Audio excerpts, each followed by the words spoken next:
Hi everyone, ఈరోజు ఈ వీడియోలో మన ఇండియాలో కొన్ని చేంజెస్ వచ్చినాయి. జూలై 1 నుంచి కొన్ని చేంజ్ చేయబోతున్నారు. అవి ఏమేమి చేంజ్ చేశారు అనే దాని గురించి, అంటే ఎన్ని చేంజెస్ వచ్చినాయి, ఏం చేంజెస్ వచ్చినాయని ఇప్పుడు ఈ వీడియోలో ఎక్స్ప్లెయిన్ చేస్తాను.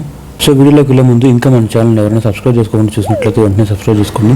అంతేకాకుండా పక్కన బెల్ ఐకాన్ ప్రెస్ చేసినట్లయితే నేను వీడియోని అప్లోడ్ చేయగానే మీరు వీడియోని నోటిఫికేషన్ రూపంలో మిస్ అవ్వకుండా చూసేయచ్చు. సో ఇంక లేట్ చేయకుండా మనం వీడియోలోకి అయితే వెళ్ళిపోదాం. ఇప్పుడు ఇందులో ఫస్ట్ మనం చూసుకోవాల్సి వచ్చినట్లయితే ఇక్కడ ఈపీఎఫ్ఓ గురించి వచ్చింది. ఫస్ట్ ఇందులో ఈపీఎఫ్ఓ యొక్క వెబ్సైట్ అనేది చేంజ్ చేయబోతున్నారు. ఇంకా ఈపీఎఫ్ఓలో మీరు మనీ కానీ ఏదైనా విత్డ్రాల్ చేయాలనుకున్నారనుకోండి, మీ క్లెయిమ్ సెటిల్ చేసుకోవాలనుకున్నారంటే దాన్ని కూడా 5 day పీరియడ్కి క్లోజ్ చేయాలని చూస్తున్నారు. ఇక్కడ చూడండి, డేటాబేస్ కన్సల్టేషన్ కూడా జూలై 1 నుంచి ఈ ఆన్లైన్ సర్వీసెస్ అనేది మొత్తం మారిపోతున్నాయి. వెబ్సైట్ అనేది కూడా మారిపోతుంది. ఒక జూలై 1 నుంచి జూలై 3 వరకు కొన్ని రోజులు ఈ వెబ్సైట్ అనేది కొంచెం సర్వర్ ఇష్యూ ఉంటుంది. ఆల్రెడీ జూన్ నుంచే స్టార్ట్ అయింది. జూన్ 26 నుంచి ఈ సర్వర్ ఇష్యూ స్టార్ట్ అయింది. ఇప్పుడు జూలై 3 వరకు కూడా ఉండొచ్చు. కానీ జూలై 1 నుంచి వెబ్సైట్ అయితే మారిపోతుంది. జూలై 1 నుంచి అయితే ఈ వెబ్సైట్ అనేది చేంజ్ అయిపోతుంది. ఇంకా నెక్స్ట్ అప్డేట్ చూసినట్లయితే ఫ్రీ ఆధార్ ఈమెయిల్ అప్డేట్స్ అనమాట. మీరు ఇప్పుడు వరకు ఆధార్కి ఈమెయిల్ని లింక్ చేంజ్ చేయాలన్నా సరే దానికి మీరు 75 రూపీస్ అనేది ఛార్జ్ అనేది పే చేసేవాళ్ళు. కానీ ఇకపైన ఆ ఛార్జెస్ అనేవి ఏమీ ఉండవు. ఆధార్కి ఈమెయిల్ అడ్రస్ని లింక్ చేయాలన్నా సరే, చేంజ్ చేయాలన్నా సరే దానికి మీరు ఫ్రీగానే చేసుకోవచ్చు అనమాట. ఫ్రీగానే మార్చుకోవచ్చు. ఆ ఫ్రీ ఈమెయిల్ అడ్రస్ అప్డేట్ అనేది మనకి జూలై 1 నుంచి డిసెంబర్ 31, 2026 వరకు వర్తిస్తుంది. ఇంకా నెక్స్ట్ అప్డేట్ చూసినట్లయితే పాస్పోర్ట్ ఫీజులో కొన్ని ప్రైజెస్ అనేది ఇంక్రీజ్ చేశారు. అది తత్కాల్ కానీ నార్మల్ కానీ ఏదైనా సరే ప్రైజెస్ అనేవి పెంచడం జరిగింది. చాలా కాలం నుంచి ప్రైజెస్ అనేది పెంచట్లేదు. సో ఈసారి దాంట్లో చాలా చేంజెస్ తీసుకొచ్చారు. ఆ చేంజెస్ అంటే ఏమేమి ప్రైజెస్ పెంచారు ఇక్కడ చూపిస్తున్నాం చూడండి. ఇక్కడ కనిపిస్తుంది కదా, type of password, old price, new price అని ఉంది. 36 పేజ్ బుక్లెట్ నాన్ తత్కాల్ వచ్చేసరికి 1500 రూపీస్ అవుతుంది. అదే న్యూ ప్రైజ్ చూసినట్లయితే 2500 రూపీస్ అవుతుంది. అదే 36 పేజ్ బుక్లెట్ తత్కాల్ చూసినట్లయితే 3500 రూపీస్ అనేది ఓల్డ్ ప్రైజ్. న్యూ ప్రైజ్ చూసినట్లయితే 5000 రూపీస్ అవుతుంది. ఇంకా 60 పేజ్ బుక్లెట్ నాన్ తత్కాల్ అనేది 2000 రూపీస్ ఓల్డ్ ప్రైజ్. అదే ఇప్పుడు మనం న్యూ ప్రైజ్ చూసినట్లయితే ఇక్కడ 3500 రూపీస్ అయింది.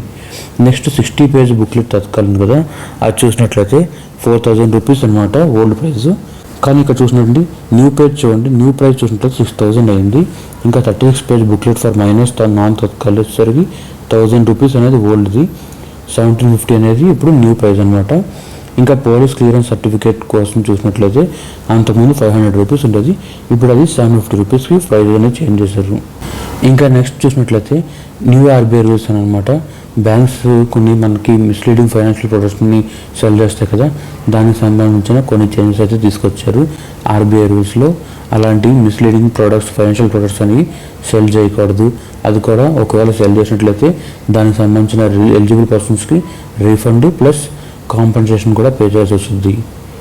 ఇంకా నెక్స్ట్ అప్డేట్ చూసినట్లయితే జూలై 1 నుంచి అది కూడా ఇది చూడండి, ఐటీఆర్కి మనకి ఫైల్ చేస్తారు కదా, ఈ జూలై 31కి లాస్ట్ డేట్ అనమాట. అది ట్యాక్స్ అనేది పెనాల్టీస్ ఏమి పే చేయకుండా మీరు ఐటీఆర్ ఫైల్ చేసుకోవడానికి, ఇన్కమ్ ట్యాక్స్ని మీరు పేమెంట్ చేసుకోవాలన్నా సరే, ఫైల్ చేయాలన్నా సరే ఇది లాస్ట్ డేట్ వచ్చేసరికి July 31. July 31 is the dead line for filing of income tax return under ITR 1 and ITR 2 rules అనమాట. సో మీరు పెనాల్టీస్ ఏమి పే చేయకుండా చేసుకోవాలనుకుంటే జూలై 31 కల్లా ఐటీఆర్ అనేది ఫైల్ చేసుకోండి. ఇంకా నెక్స్ట్ అప్డేట్ చూసినట్లయితే మీరు ఇక్కడ చూడండి, హెచ్డిఎఫ్సి బ్యాంక్ కానీ, credit card, SBI credit card కానీ ఇక్కడ చూసినట్లయితే వాళ్ళకి క్రెడిట్ కార్డ్ పాలసీ సంబంధించి కొన్ని చేంజెస్ అయితే చేశారు. ఆ చేంజెస్ మీరు ఇక్కడ చూడండి. డొమెస్టిక్ ఎయిర్పోర్ట్ ట్రాన్సాక్షన్స్ అనేది ఇప్పుడు ఈ విజిట్స్కి తగ్గించడం జరిగింది. అది కూడా మీరు మీ స్పెండింగ్ అనేది ప్రీవియస్ క్వార్టర్లో మీరు 60,000 రూపీస్ అనేది స్పెండ్ చేసి ఉండాలి. అదే ఎస్బీఐ కార్డులో చూసినట్లయితే రివార్డ్ పాయింట్ స్ట్రక్చర్స్ అనేది మీరు మార్చేశారు. ఎస్బీఐ క్రెడిట్ కార్డులో కూడా రివార్డ్ పాయింట్ స్ట్రక్చర్ మార్చేశారు. ఇప్పుడు కొత్తగా మంత్లీ లిమిట్స్, ఇంకా ఎలిజిబుల్ కేటగిరీస్ కూడా వచ్చినాయి అనమాట. ఇంకా నెక్స్ట్ అప్డేట్ చూసినట్లయితే రైల్వే ఫైన్స్. ఇందులో ఏంటంటే ఈ ఇండియన్ రైల్వేస్ కూడా మనకి కొత్త రూల్స్ అనేది తీసుకొచ్చింది. డిసిప్లిన్ రూల్స్, ఇంకా మీకు కొంతమంది ట్రావెలింగ్ ఒకరి సీట్లో ఒకరు వేరే ఒకరు కూర్చుండి, రిజర్వేషన్ సీట్లో వేరే వాళ్ళు కూర్చుండి లేకపోయినా సరే దానికి ఫైన్ ఉంది. నైట్ టైం న్యూసెన్స్ చేసిన లైక్ ఎక్కువగా గట్టిగా మాట్లాడినా, సాంగ్స్ పెట్టుకున్నా, ఇంకా ట్రైన్లో పాన్ పరాకులు ఇలాంటివి అన్నా చూసినా, ఇంకా అంటే కొన్ని వీటికైతే చాలా వరకు ఇందులో ఫైన్స్ అనేవి వేస్తున్నారు. ఇంకా ఉమెన్ సంబంధించి ఉమెన్ కంపార్ట్మెంట్లోకి వెళ్ళినా సరే, ఏదైనా హాజర్డస్ గూడ్స్ తీసుకొచ్చినా సరే, అలాంటి వీటికి ఏంటంటే దానికి చాలా ఫైన్స్ అనేవి వేస్తున్నారు. ఇప్పుడు ఫైన్స్తో పాటు జైలు సెంటెన్స్ కూడా ఉంది. సో ఇది ఫ్రెండ్స్ మనకి టోటల్గా ఈ జూలై మంత్లో మనకున్న అప్డేట్స్ అనేది. సో ఇది ఫ్రెండ్స్ ఫైనల్గా మన వీడియో. ఈ వీడియోలో మీకు ఈ జూలై మంత్లో ఏమేమి మారుతున్నాయి అనే దాని గురించి మీకు క్లియర్గా ఎక్స్ప్లెయిన్ చేసి అనుకుంటున్నాను. ఈ వీడియో కనుక నచ్చినట్లయితే లైక్ చేయండి.